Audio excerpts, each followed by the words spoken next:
Hello and welcome corporate athlete fans. I'm Rachel Findler, your host, and I'm here at the wonderful Eton Excelsior Rowing Club with Steve. And Steve helped me get from absolutely no rowing experience whatsoever to getting me onto a crew and row down the Putney Head Race, which was an incredible experience. So I've asked Steve here to give us some tips and tools on how to use the rowing machine appropriately, as I get asked all the time which is the best way to row. And I know that so many of you tell me that you don't have time to exercise. Well, Steve is the prime example. You are the corporate athlete. He's showing up to the rowing club in his corporate gear, ready to give us tips and tools. Now, I can assure you that even if you only have 10 or 20 minutes during the day to exercise, we can make you sweat on the rowing machine.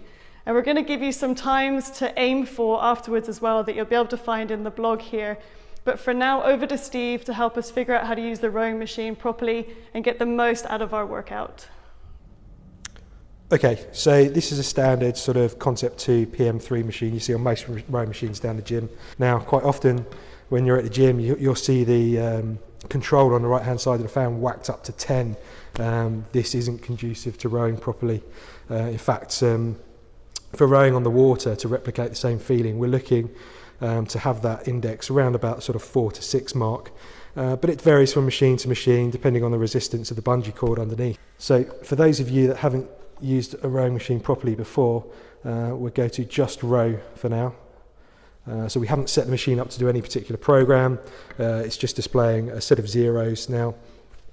Quite often down the gym, again, you'll see this set to something like calories or watts, calories per hour. As a rower, what you're looking for is your timings and your splits and your effort. We don't measure effort in watts particularly, we measure it in what we call a split time. That is how quickly we're going to achieve 500 metres if every single stroke was as hard as the last one we pulled. That's given in this big readout here. So it's a time per 500 metres. When you're rowing, what you're looking for is to give a consistent pull on your stroke. So ideally, this figure will be fairly consistent throughout your row. The lower this number, the more effort you're putting in and the faster you're going, because you're achieving that 500 metres in a quicker time. Another important digit on this machine is in the top right hand corner, S per M, strokes per minute. This is how many strokes, how many pulls of the handle you're taking every minute. Again, quite often you'll see people rushing up and down what we call the slide on a machine, trying to get as many strokes in as possible, thinking they're going quickly. All that is doing is measuring how many times you're pulling the handle, not how hard or how fast you're going. That all relates to this split time, the per 500 metres time. Top left-hand corner is your elapsed time and your total metres that you've travelled so far. On the more recent machines, like the PM3 and onwards, you'll also get some predicted times, predicted splits, and your average split in the bottom section. So that's quite a good indication to see how you're doing over the course of your row. So that's pretty much the PM3 machine. Going on from there, we need to teach you how to row and some correct technique. Okay, so we're sat on the machine, we've got our feet in the straps, balls of our feet are on the pressure pads on the foot plate, and our feet are nicely strapped in. It's all about core and legs.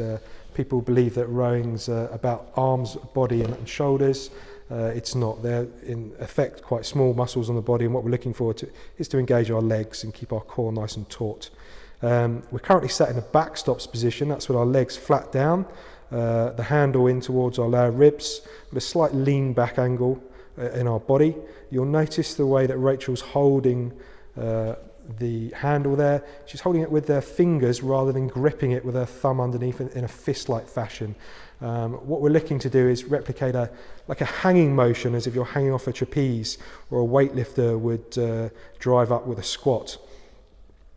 We break up the rowing motion into a few different steps. First of all, we're going to put our hands away, then pivot from the hips with our bodies over, keeping our legs nice and flat. Now that our handle is over our knees, we're going to bring our knees up towards our chest and slide forwards all the way to what we call front stops. Now, in a rowing boat, at this point, we lift our hands up very slightly to engage our blades into the water, but we're not going to do that now, we're just on the machine. Now, you'll notice when Rachel drives back, she's going to keep her arms nice and straight, and just use her legs. Like I said, it's about this hanging motion. It's about transferring the energy from that handle all the way through your legs without any shock absorbance. You're trying to get a direct motion into that handle. So from this position, Rachel's going to lean back and then use her arms to come into that upper ribs position. So we're going to try that again.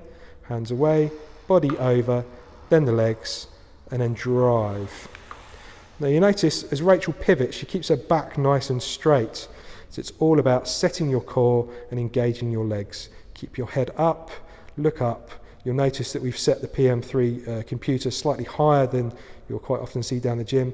That forces you to focus on it at a slightly higher eye level, which will help keep your neck up and your head straight. So let's run through that motion one more time. Hands away, body's over, pivoting from the hips, up the slide. Drive from the legs with the arms straight and then into the lower ribs.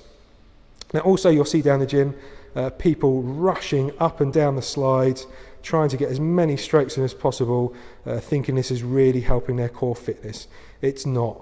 Ultimately with rowing, what we're looking for is to get the boat moving, and that means putting a lot of effort in with our legs. And we use the recovery, so going up the slide, to rest and breathe. In fact, what we're looking for is around about a 2-to-1 ratio between the drive phase and the recovery phase up the slide. So if Rachel wants to demonstrate, we drive and then twice as long up the slide. Drive, twice as long. So remember earlier we spoke about the PM3 meter and the readout of the split time, the big digit in the middle, your time per 500 meters. What we're looking for is to get that as low as possible. So next time you're at the gym and the person next to you is hammering up and down the slides, compare his split time to yours when you're doing this nice, slow, steady rate, and you'll probably find that you're actually going quicker than he is, and in effect putting more effort in than they are. Good, excellent. That's the basics of the rowing stroke. Ultimately, if you were to get out on the water, a few things would change with your hands positions, but that's what we're looking with our body, engaging our core, keeping our arms straight, and keeping our back straight and upright.